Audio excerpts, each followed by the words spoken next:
Started. Everybody can see me. Can y'all see? Well, I'll share my screen in a second and I'll ask for confirmation y'all can see it. I can't really figure out exactly what to call this talk. I'm kind of branding it lifetime nutrition. So many people ask, like, hey, I want to get better at hitting my targets. I want to get more consistent. And then specifically, who struggled with getting the amount of protein I'm asking you to hit? Probably, I could see a couple. So people really struggle to get the amount of protein that we ask them to because the American diet is pretty low in protein. The American diet's really high in carbs and fats. And so the majority of people that I work with are significantly under eating their protein. So we're going to kind of talk about that as well. And I've been just kind of experimenting with different strategies for myself with like, hey, what am I learning? How am I applying this? And how can I best kind of teach this? So I'm just going to share like my exact process. And I'm going to make it a little bit interactive. I hope you got like a phone that you can use as a calculator. If you don't have one, I can help you with it. But we'll do like couple little exercises together. And I hope that A, this helps you objectively hit your goals better. B, this helps you be consistent with your nutrition. And C, you walk out of this discussion with things that you're going to be able to practice for the rest of your life that are going to make a really big difference. So anyways, I hope we can accomplish that. And I think we can because it's based on what I've been doing. Okay, so I'm going to get started. If at any point you have a question, just buzz me and I'll stop and ask you. Or I'll stop and you can ask me. I'm trying to figure out how to just put myself on this. Give me 1 second. Okay, so yeah, lifestyle nutrition, know your targets. I also said like know your food and make life easy. We can do that. Okay, so we're going to start with the basics. This is something that I've just realized, like it's really simple, but it's something that not everybody really practices. And I realized it really is like step one. Again, this is super simple, but actually probably only 50 to 60% of people are actually doing this. Pick a daily meal structure and have a pretty good foundation for like how your day is designed and organized. If you're like some of my clients, you do pretty good throughout the week and then the weekend comes and everything looks way different. One of the big reasons for that is people change up their meal structure. The more similar you can keep your daily meal structure, the better. So basically, like you could be like a 4 meal a day person. You could be a 3 meal a day person with no snack. But I think most people benefit from like 3 meals and a snack. Now, if you're practicing intermittent fasting for a particular reason, that'll change this up. That's totally fine in context. But for most people, 3 meals a day and a snack is going to be a pretty good structure. Personally, I actually do the breakfast, snack, lunch, snack, dinner. Actually, I do like a shake throughout most days, which is like a snack that's either between breakfast and lunch or lunch and dinner. And then actually, I'll do a little bit of the snack after dinner. That doesn't mess up my digestion in the evening. But like, if you're one of those people that like you can't eat within an hour and a half before you go to bed, that's totally fine. I'm lucky. I don't have that issue. So my personal meal structure is I do like breakfast, snack, lunch, dinner, breakfast, smoothie, lunch, dinner, and then a little snack. Okay, so you pick a meal structure. Now I want you to pick a plate structure. And this is something that can be pretty consistent as well.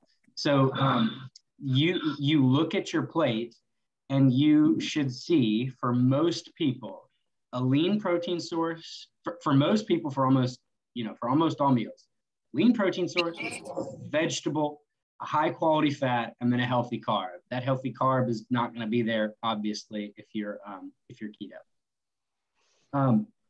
I've actually realized my wife has had some gut issues, and the fiber content in vegetables has actually been really, really unpleasant to her. So she literally she used to be a huge veggie eater her whole life.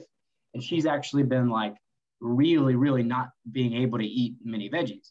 Well, because she's stopped eating vegetables, I've actually really significantly decreased my vegetable intake. And so that's as crazy as it sounds. That's something that I really need to be held accountable to is eating my vegetables more regularly.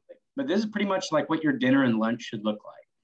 Lean protein source, vegetable, high quality fat, healthy carb. High quality fat would be, coconut oil, olive oil, even butter to some extent. Okay, here is something that I've definitely changed my tune on recently. I have experimented with every tracking app in the game. I've done MyFitnessPal, Carb Manager, Fit Genie, all that kind of stuff. Chronometer, I used to not like it at all, but just because I didn't really know it. Chronometer is the best tracking app in the game. You are free to use whatever you are comfortable with and whatever you have been using. But if you don't love your app, I would highly, highly suggest moving to Chronometer. And you'll see here, this is a screenshot of my day yesterday. I have put my meal structure into Chronometer. You can't see above breakfast, I've got like an uncategorized. That's what I do my shake in. But I just have put in Chronometer my daily meal structure. So breakfast, lunch, dinner, and then post-dinner snack. Chronometer just allows you to organize your day better than other apps. The other thing that I like about it is it's actually really, really simple. Instead of some of those apps, like anybody from anywhere can add whatever recipe they're making. And there's some advantages to that, but actually there's just a lot of advantages to, they just have like one chicken breast skin removed before cooking entry, and it just makes things really, really simple. I don't have to spend any time looking for the specific thing that I'm looking for. It's always the first result. And if you look over here, this NCCDB is a really big database, and it lists 77 nutrients. So that includes, all of these databases include 77 nutrients. So that gets all your micronutrients, it gets your omega-6s, omega-3s, and proteins, fats, carbs, fiber, all that kind of stuff. So if you're someone who has a particular, like you have a vitamin D deficiency, that's something that you can easily track objectively your intake of vitamin D rich foods. If you are working on your omega-3 to omega-6 ratio because you struggle with inflammation, you're going to be able to get objective feedback on that as well. So Chronometer in that is head and shoulders above the others. The premium version is $6 a month, and I'd probably highly recommend it. That's the one that I use, and it's so easy. It's totally worth the $6. Okay, any questions so far? So we are picking a meal structure and we're picking a plate structure, right? Those are really simple things, but if you haven't done it, yeah, that you know what your homework is. I'm trying to find the best way to put me here. Let me see if I can pin myself. And there we go. Okay, so now I want to review like what is food. And again, these are going to be some of the basics here, but these are actually pretty important numbers to kind of have memorized. And honestly, I've become convinced this is like one of the most important things that people can learn. Like you don't need to be a PhD in nutrition, but you need to know like what food you're eating. One of the biggest things, it's taken me a little bit to realize, but when I work with clients, especially very early in the process, I'll ask them, like, do you have a pretty good idea of what you're eating? And they'll always say, yeah, I try to eat healthy, all that kind of stuff. But if you actually dig in, most people like literally just have no idea what the food is that they're eating. And that's totally okay. That's the way we didn't really learn it in school, but we do need to learn that. So just to review, food is basically, it's calories and micronutrients. And those calories are 3 macronutrients. So we've got protein, carbs, and fats. In 1 gram of protein, there's 4 calories. In 1 gram of carbs, there's 4 calories. And in 1 gram of fat, there's 9 calories. Does everybody kind of understand the implications of this? So if you eat if you say you have a yogurt cup and it says I'm a high protein yogurt cup, and it's 11 grams of protein, 14 grams of carbs, and 10 grams of fat. It's actually a low protein yogurt because there's so many more calories from fat and actually more calories from carbs. Does that kind of make sense? So we need to know like what we're actually looking at when we look at a food label. So proteins and carbs, 4 calories per gram. Fat is 9 calories. So fat is very calorically dense, which is fine. That's not necessarily a bad thing. Calories aren't a bad thing. Calories are a good thing. We need them to live. You just need to recognize that fat's more calorically dense. And then here's the sleeper. Some people will tell me like, yeah, like I was going to track my alcohol, but it's a low carb beer. You know, it's like a Michelob Ultra, so it's only 2 carbs. Well, alcohol in and of itself has calories. So if you eat 1,400 calories, but you drink, 5 shots of vodka, that's like 500 or 600 calories in the vodka. So alcohol in and of itself is the definition of sort of empty calories. It's energy that your body has to deal with, but there's no nutritive value. Okay, so food could either be this, could be protein, carbs, fat, alcohol, and then micronutrients. So zinc, magnesium, vitamins, minerals, and then you've got water in your food.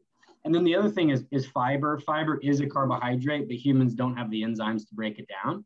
So fiber essentially has 0 calories, even though it's still an important kind of nutrient. Does that make sense? So are there any questions on that?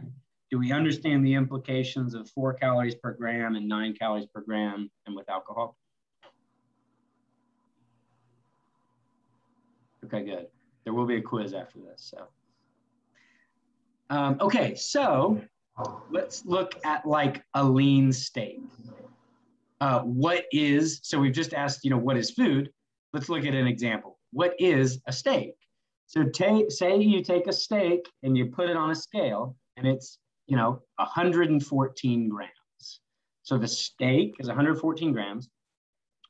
I'll show you where these numbers came from, but about 114 grams of a lean steak is going to be about 32 grams of protein, and it's going to be about 14 grams of fat. It'll have 0 carbs. And then the total weight is 114 grams. So that's like about 68 grams of water. And then there's a bunch of micronutrients in there that don't really weigh it. Okay, so does that make sense? Like people will ask me like, well, what do you mean there's 32 grams of protein, but the steak is 114? So the total weight of the steak, and then of that, almost a third of it is made up of protein. So can somebody tell me how many, tell me like, oh, I think I actually I didn't add in the protein. So I meant to put this 128 calories on the protein here.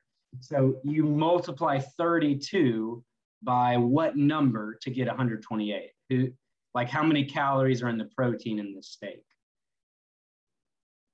Yeah, Donna. Okay, so you multiply it by 4. So there's 32 grams of protein. So you multiply that by 4, and there's 128 calories of protein in this steak. That makes sense? And then there's 126 calories because 14 grams of fat times 9 is 126.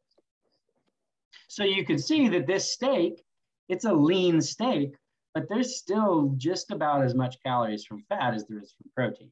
So this would be considered both a high protein and a high fat source, and obviously a low carb.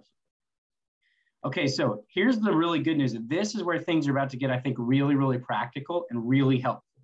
So this has been like, a little bit of like philosophy behind what food is, but here things are about to get really practical. Guess what? Almost every single lean protein source, by the way, like 114 grams, I said 114 grams here, that's approximately 4 ounces. So I just simplified 115 grams here. Every lean protein source is going to be pretty much the same in terms of protein. Okay, so when you're asking, how, like I went from chicken to steak to, this week I had like ground beef. Guess what? Like it's all the same, pretty much. So if you take shrimp, tuna, rotisserie chicken, turkey breast, they're all going to be somewhere within 85% of about 32 grams of protein.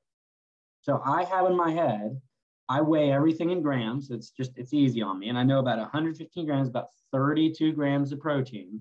So I know whether I bought pork tenderloin from the store this week or rotisserie chicken, or I've got canned tuna in my pantry. I know how much protein I'm eating just because I know this number, these two numbers. Does that make sense? Does that seem like that's going to be helpful? When I realized all lean protein sources have pretty much the same protein content, I was like, oh, that makes so much more sense. So, and then I want to draw your attention here to some of these things. Ground beef, for example, 80-20 ground beef is a fat source. Anybody know why that is? Anybody want to guess? Like, it's 80% lean, 20% fat. Why is it considered a fat source? Anybody can just unmute and throw out an answer. Because they add fat to it to get the weight up. That actually, they might. Not quite, but what is it about the fat in there? Because if you multiply the fat times the number of what is it, grams, to get, you have more calories from fat than you do from protein. Yeah. Even 20% is fat. Exactly. It's not a lean meat. Exactly. It's a fatty meat. And even though there's a higher percentage of, I think the 80% is both it's considered lean part, because that's both the actual protein and the water. So like 80% of it is protein and water by weight. 20% of it is fat, but by weight, fat is way more calorically dense. So if you take out the water, a ground beef patty of 80-20, let's say it's a 4-ounce patty, it'll have like 18 grams of protein and like 22 grams of fat, way more caloric fat than protein. Which, by the way, is that a bad thing? Is that a good, totally dependent on where you are and what your goals are. If you're going keto, that's probably great. If you're consistently under protein, you're just not hitting your minimum protein needs, and you're like, oh, well, I'll just get ground beef, you're going to be getting a lot more fat per bite of what you're eating. Does that kind of make sense? So a lot of people are going to benefit from transitioning to actually leaner protein sources because it's hard to get protein. So you get more bang for your buck from a lean protein. I have one quick question on that. Yeah, please.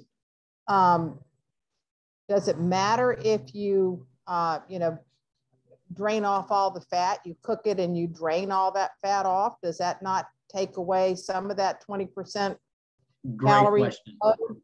Yeah, so it will. It definitely does. If you get really, really specific, you'll find people in like forums that have done all the math. Like if you drain off this much, what I would recommend is, let's say you're struggling to hit your protein.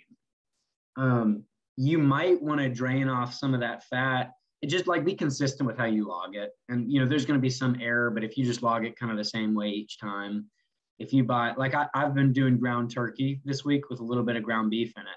Oh, by the way, this ground turkey is a little bit gamey for me. So I add in, like I'll do 2 pounds of ground turkey, 1 pound of ground beef. Well, I just log it as ground turkey, right? Like I don't log, you know what I mean? Because they're both the same.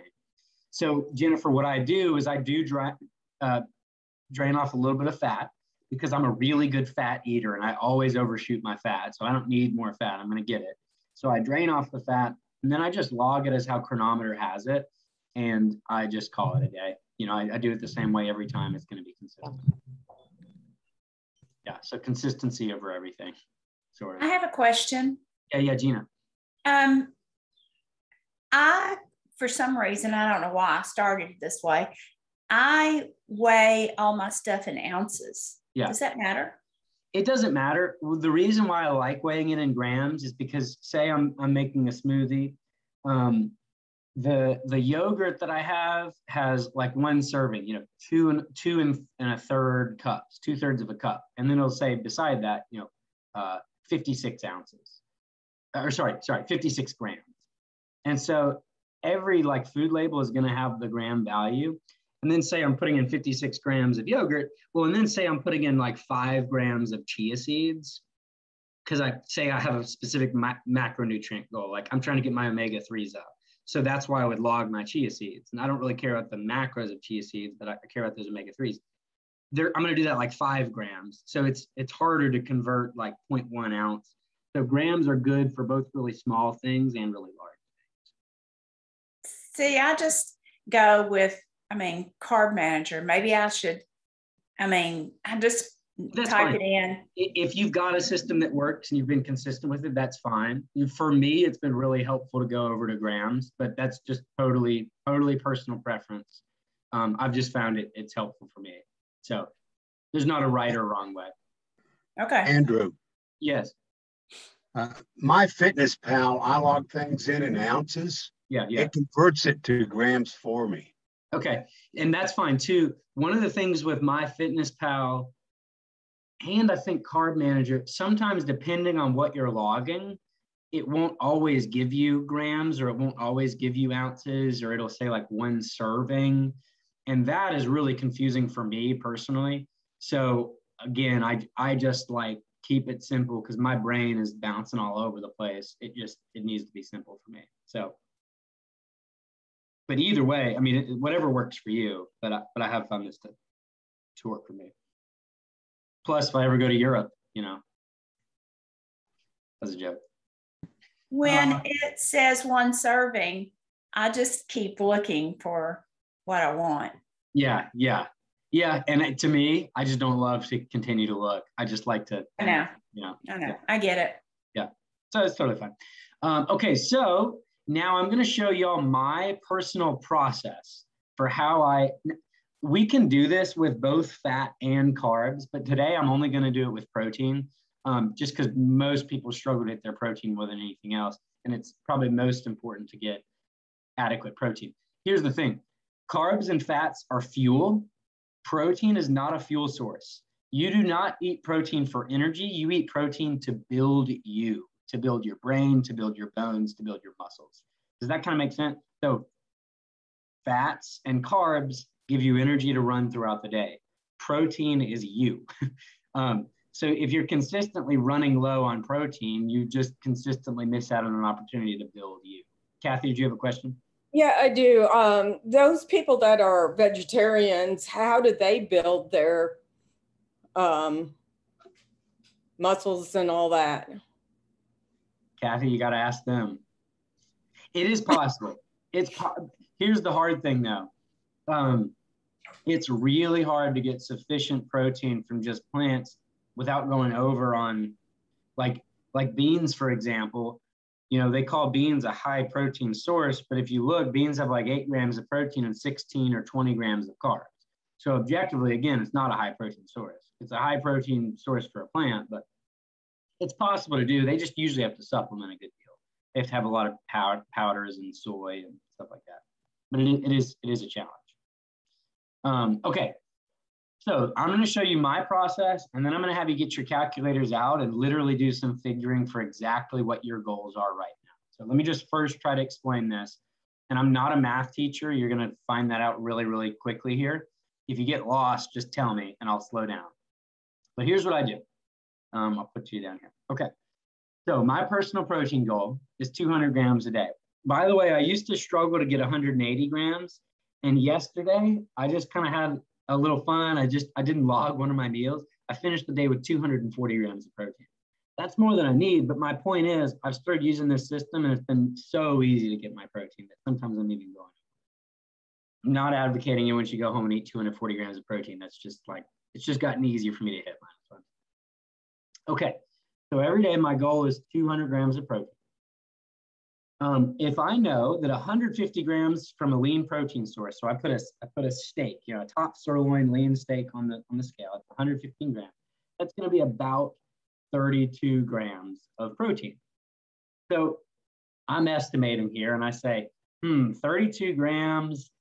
I need to get I don't need to get all of my protein from lean protein sources, but I probably need about 112 grams of my protein from a lean protein source.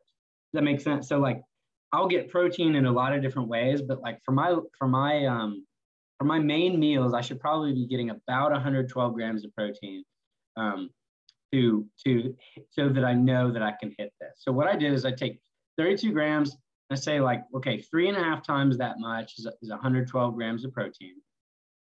And so what I'm going to do is I'm going to take this 112 grams of protein and I'm going to say, this is the amount of protein I'm going to take from my lean protein sources for lunch and dinner. So, and here's where I'm going with this. If I can, for lunch and dinner, get 112 grams of protein from my lean meats, I know that I'll hit my protein. I've worked this out, and we'll work it out for you in just a second. I don't have to think about it. I know if I get that number, the rest of the things that I do, I'll get to 200. So, so then I take 3.5 times, I multiply it by 115. We'll do this for your number in just a second. So I know that that's about 400 grams of lean protein in a day to get 112 grams of protein. So then I just do lunch and dinner. I divide 400 by 2, and I say, that means I need about 200 grams of lean proteins on my plate for lunch and dinner. Does that kind of make sense? So every day I wake up and I've got some ground turkey or some lean ground beef or some chicken or some tuna, and I'm going to put that on the scale, and it should be pretty close to 200 grams for lunch and dinner, and I'll hit my number. Does that kind of make sense?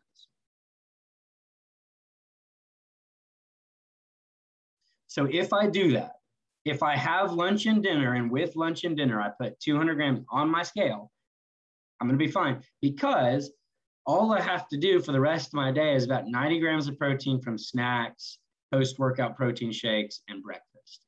So say, I do 3 eggs for breakfast. That's like another 20 grams of protein there. I do like a bagel. That's another like 8 grams. So I just know myself, I can easily get 90 grams of protein in my other 2 snacks and a dinner. And a lot of times my snack is like a 2 Good yogurt in the evening or something. So there's another like 12 grams of protein. Okay, so now we're going to do this for you. Even if you didn't understand that, you're going to walk away from this with a number that you know in your head. So now, pull out your calculators for me real quick.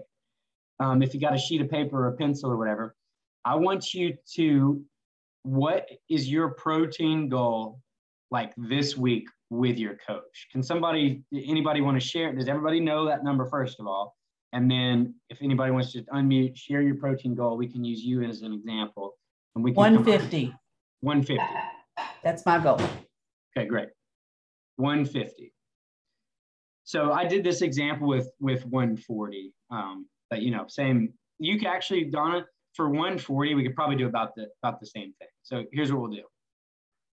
So we're gonna take whose goal is 140, incidentally? Anybody? Mine's 145. Okay, yeah, we'll say within 10 grams, whose goal is like 140. Okay, so yeah, so you can all use this. Yeah, so this is an estimate. So we can all use about the same number. Okay, so if 115 grams of a lean protein equals about 32 grams of protein, let's just say, because 115 grams is a small serving. So like, let's triple that and let's see where that gets. So times 3, that gets us 96 grams of protein. If you got 96 grams of protein for your lunch and dinner, do you think you'd be able to get 40 grams of protein for breakfast and for your snacks? Think that'd be possible? Probably, right? Breakfast, if you got 3 eggs, that's like 20 grams of protein right there. Does that kind of make sense? I feel like it'd be possible to get 40 grams of protein in the other hours. Okay, so we'll take 115 grams times 3. So total daily, you should probably be eating about 342 grams of lean protein. So let's divide that by lunch and dinner. Your number is right at about 170 grams of lean protein.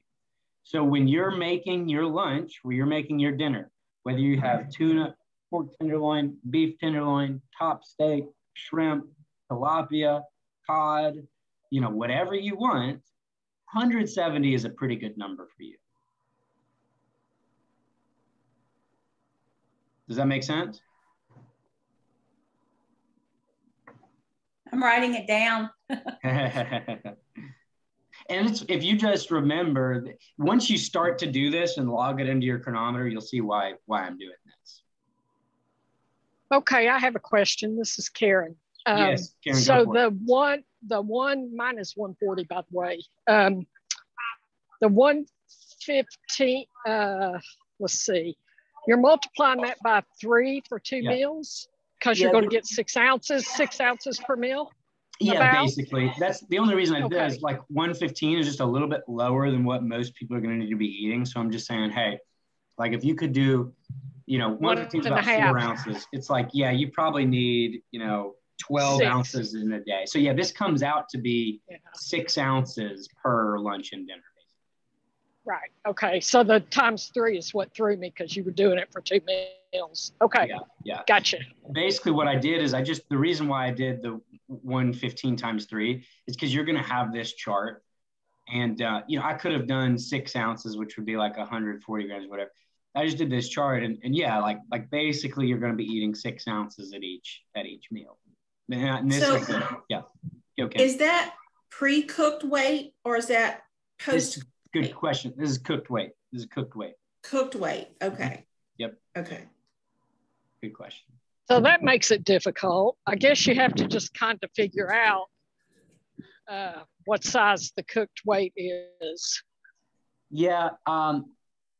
So the palm of your hand, which I have a little bitty hand, is about 4 ounces. Yeah. So this is also, so I thought about putting it in here. I decided not to, just keep it simple, but there's two things to comment on. 115 grams, that's about the size of the palm of your hand. So if you've got some chicken breasts or chicken tenders and you cut them up and they're about the height of your hand and they cover the size of your palm, that's about 115 grams.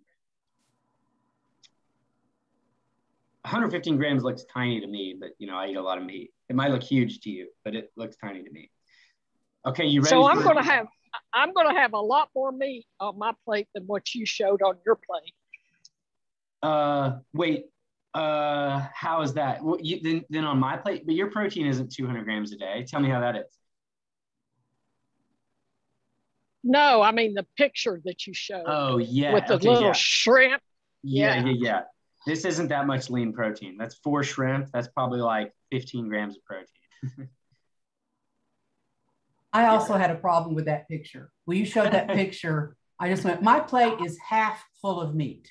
And that is not the picture you were showing. So I was concerned also. Yeah. So I just picked one that had some of the things I was looking for. But it is funny. So, well, funny is not the right word, but we talked about a balanced diet. Even if you're going by the standard definition of a balanced diet, which would be something like 2,000 calorie diet, 25% protein, 30 to 35% fat, and then 40 to 45% carbs.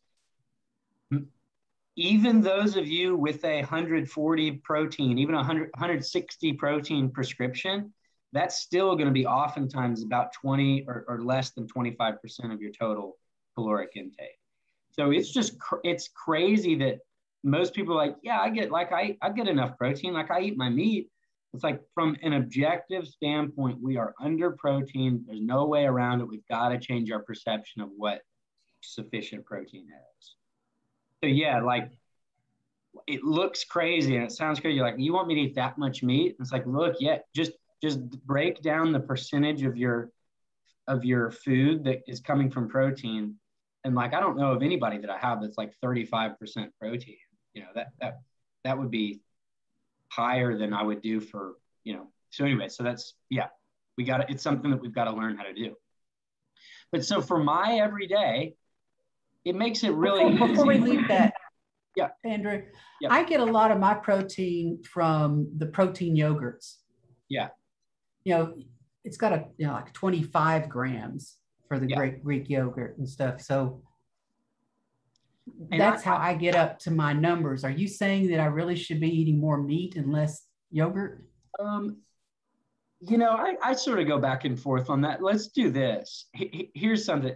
Let's start by getting just a framework that works for you. So you might have done this number and you might say 170 grams of lean protein. That seems like a ton for me. Well, hey, start at 150. Start at a number that you can maintain and then try to get as close with other supplements and try to add a little bit of protein to your breakfast. I do think, Donna, there's value in like learning to get protein more from lean sources and from whole food sources. I'm not going to tell you right now, make a big pivot, but start just establishing some consistency with your meal structure and all that kind of stuff. And you'll probably get better at this. By the way, your body will adapt to most people. So here's the big swindle of the century. Most restaurants are serving you ready for this? Standard restaurant size for a protein source, 105 grams. So 7 ounces. No, most restaurants are far below that. Chipotle is like 3 ounces of standard chicken serving. You'll find a big meat thing at restaurants, but even a McDonald's burger is like a Big Mac is like 20 grams of protein. So most restaurants, protein's really expensive, so they're serving you small amounts of protein. So am I saying you can't eat out? No, but if you eat out, recognize that you're going to be far below your 170, which is your standard. So here's the thing. You're talking about your generation of eating out. My generation of eating out would go to Calhoun's or something. Fried steak. Me too. Yeah. So, well, and if you find a huge meat portion of the restaurant, let me know, and I'll be there in about 15 minutes. I did ask the lady at Buddy's Barbecue when you just get just the meat. Yeah. In the dinner, and I asked for an extra portion, and she said it was 5.5 ounces when you get the extra amount of meat. Okay. Yeah. So probably an ounce and a half extra. You don't put the sauce on it. So, I mean, it's a start when you're really hurting for getting something to eat quick. Yeah. So that's great. And look, so say you did this number, you go home tonight, you fill your scale with 170 grams of lean protein, you say, oh my goodness, I can't do that. Hey, that's fine. Your body might not be able to do that right now. That's okay. If you've been eating 115 grams and that's like your biggest portion you've eaten, maybe try 125, maybe try 130, and you can build your way up to it. But your body will adjust to eating more protein. I worked with a woman recently who had like just a really, really struggled digestively to increase her protein. And after about a week, 2 weeks, then she was able to kind of digest it. So just to clarify, you got to understand here. I taught for all those years, but it was only first grade. Math was never my big subject. So are you saying that 170 grams is for lunch and dinner would be 4 ounces each, like 8 ounces? Let's see. This probably equals, so 170 grams is each meal. So your total lean protein you're eating is 342. So this probably is, I think we did, it's like 6 ounces. 170 is like 6 ounces. Okay. Got it. And again, hey, the easy way to say like 170 grams, that's a ton for me. Well, you can bump that down a little bit and add some to breakfast. Breakfast is usually a lower protein meal. Like most people aren't having chicken breast with their breakfast, like unless you're like a bodybuilder, right? So I'm assuming your breakfast is going to have some protein, but it's going to be a little bit lower protein. Okay. Thank you. Yep. And then snacks, find some high protein snacks. You can get like some good like deer jerky or like a grass-fed beef stick, and it's like 15 grams of protein. So there's some, protein is a little bit expensive, but it's never been easier to get it. Okay. So somebody tell me, so your total grams of protein you need in a day is 140. If you do 170 at lunch and dinner, how much protein do you have to make up for your breakfast and snacks?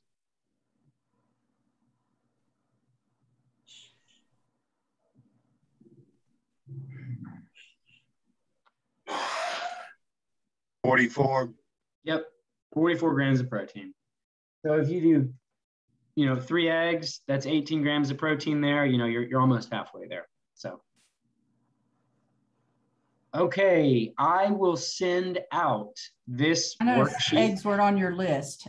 Let me write that down. How many? Here, grams eggs in an egg? Okay, so let me show you this, Donna, real quick. I will send out this document to everybody this evening when I send out this video. And it's 2 parts. So I screenshotted this. This is the mainly protein. If you go up here, that's where this comes from. So I put this together for y'all. So eggs are on this list, but they're not under the mainly protein list. Who knows where they're going to be? Just right off the top of their head. Fat. Fat. Eggs are going to be on the fat, because how many calories, they're right here. How many calories from fat are in an egg?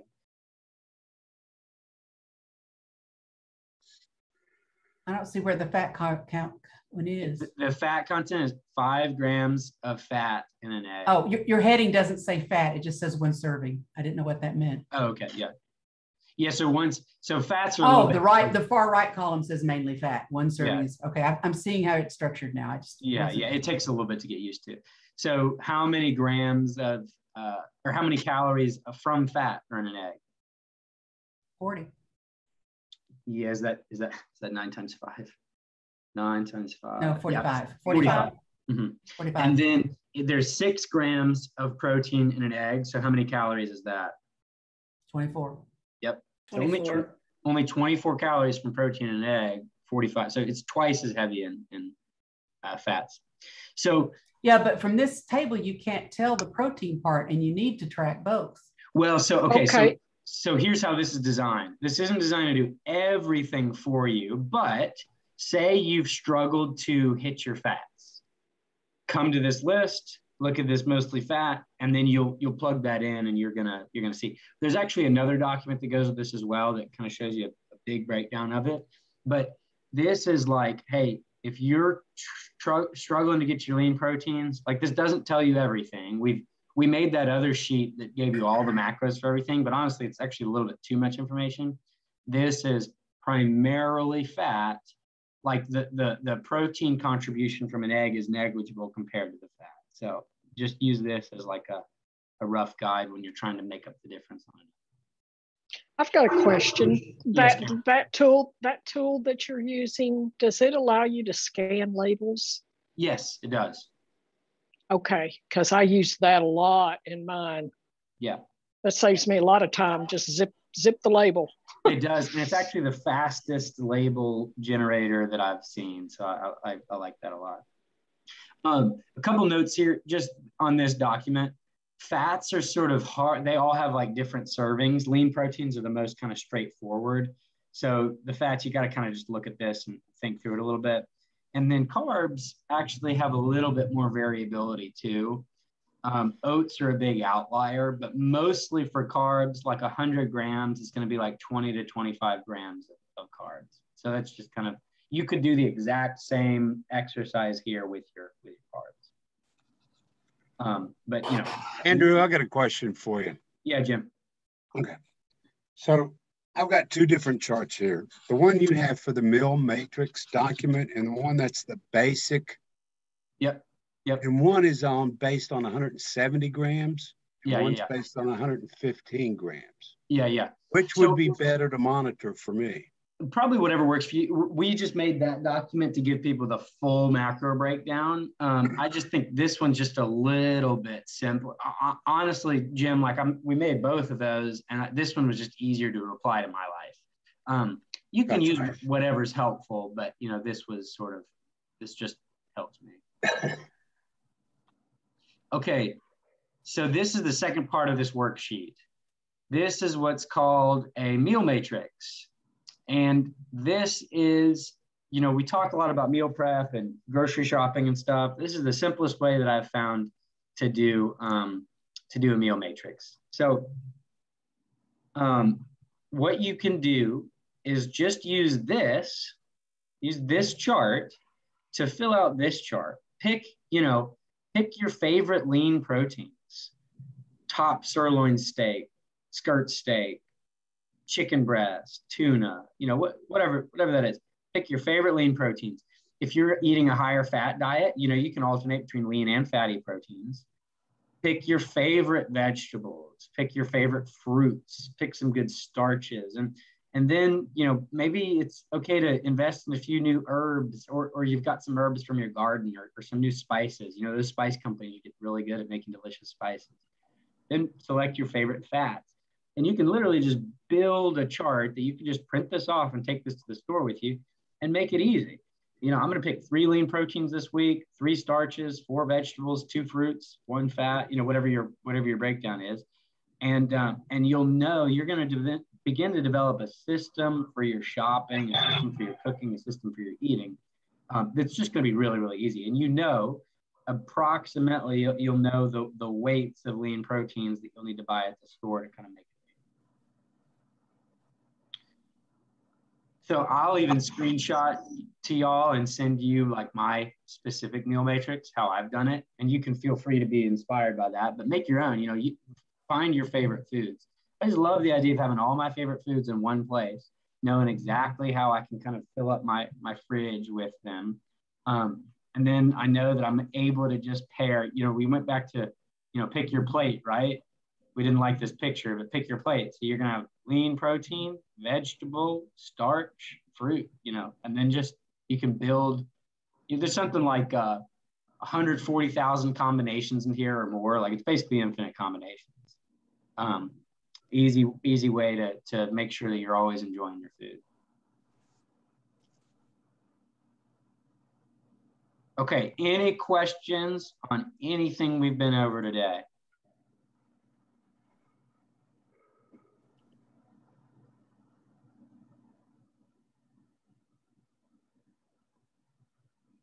Did anybody? Oh yeah, Jim. I just got to go back and refresh. I'm going to have to look at my print screens and see the math that you used, or go back and review the video again.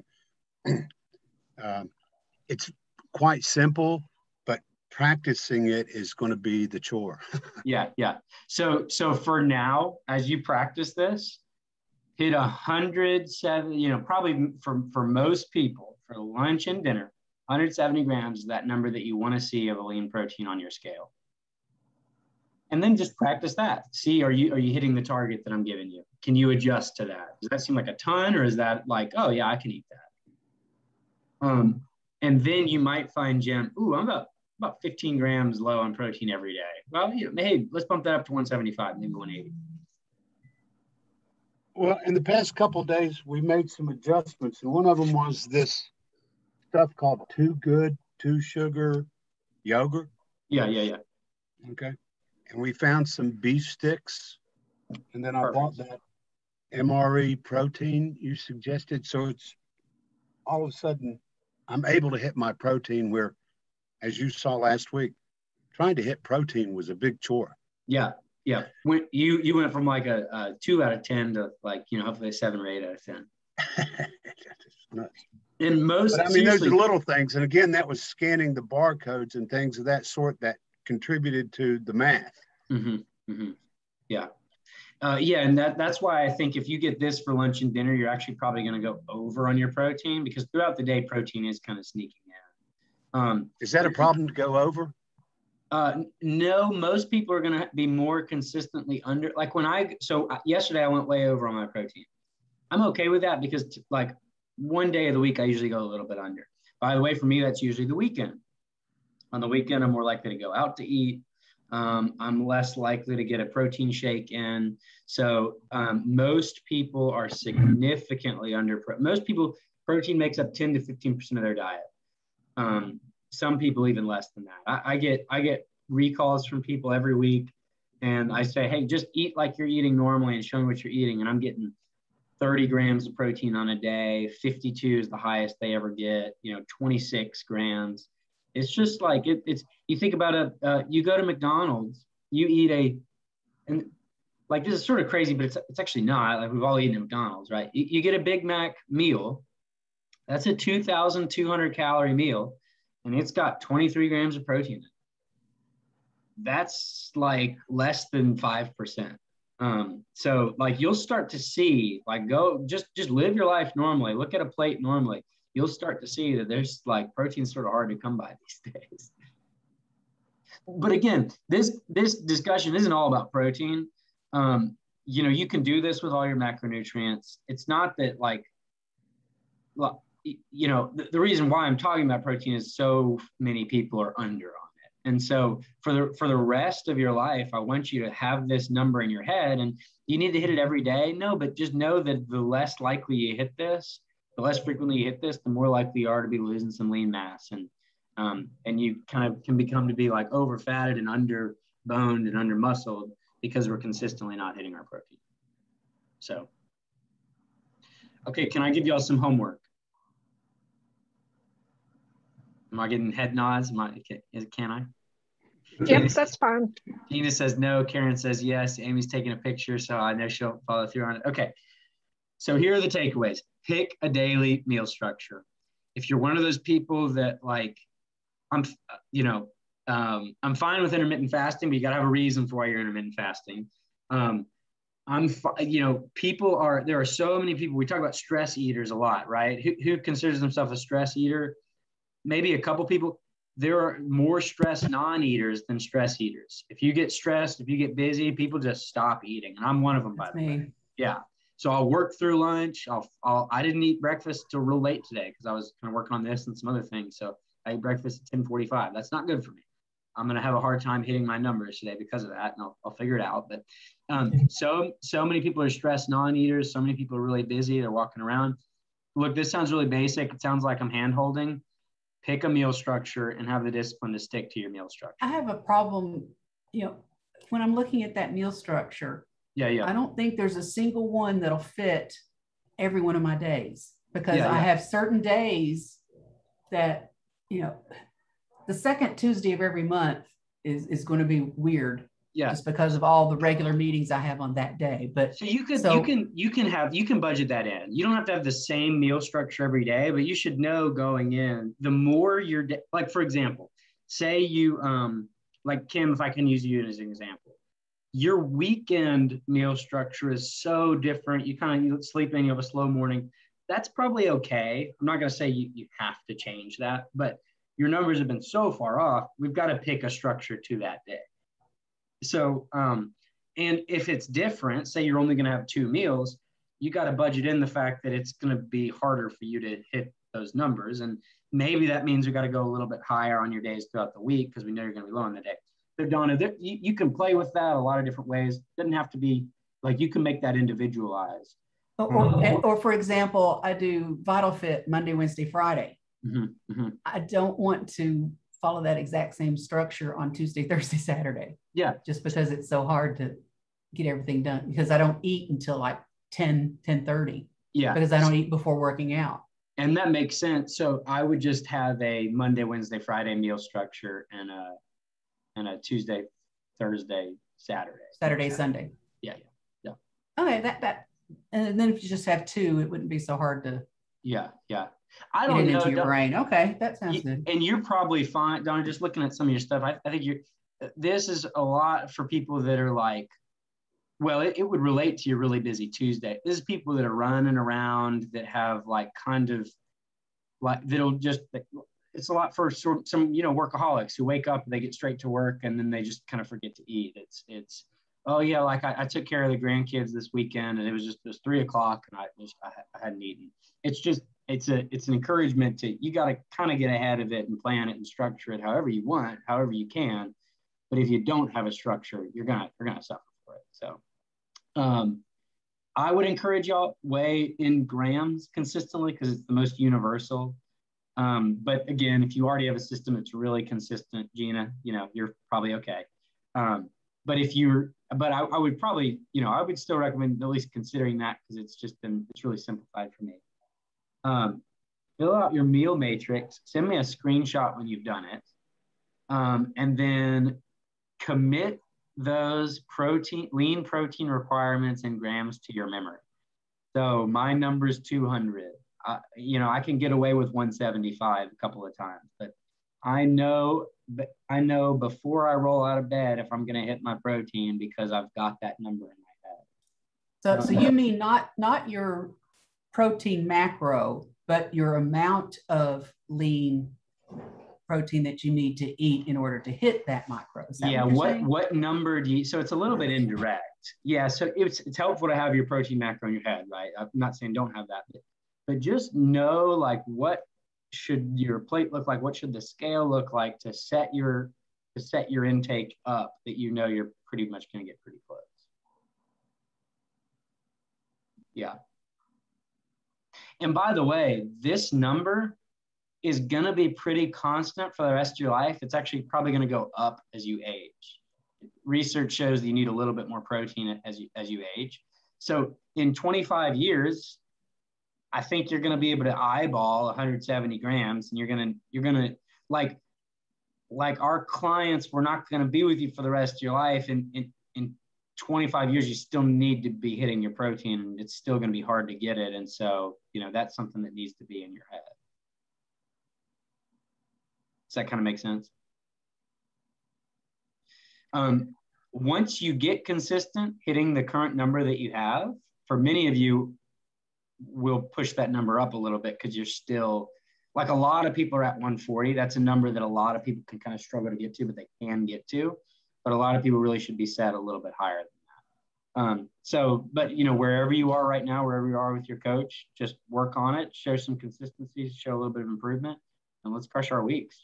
I hope this saves you time. I hope it saves you energy. I hope it helps you understand. And I hope so when you go on vacation, you know that the restaurants are going to give you really low protein, and you know how you can kind of finagle it to get a little bit more,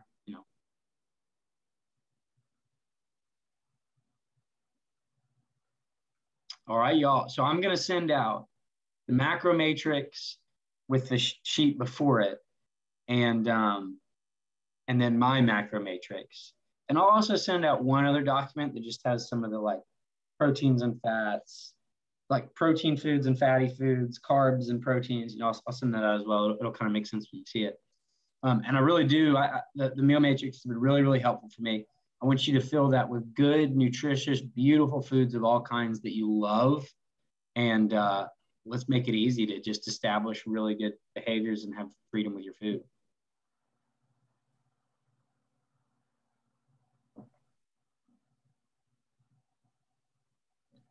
Any questions or final thoughts?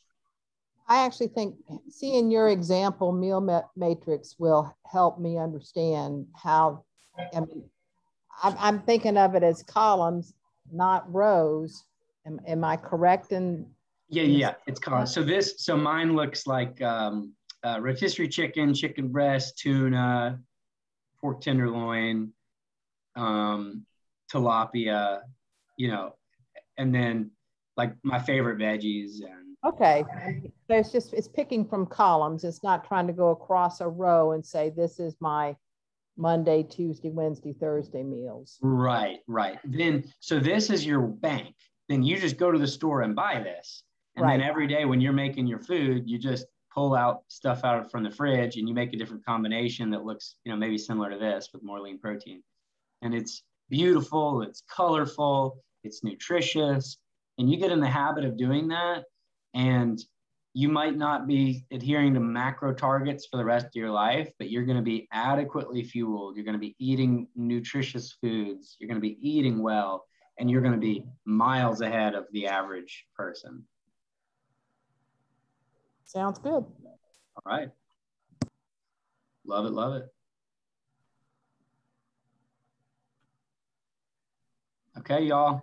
Thanks so much for joining today. I had a blast. I hope this is helpful. And I look forward to seeing you guys spend less time and being more consistent on your numbers. Thank you. Absolutely. Thank you very much. Yep.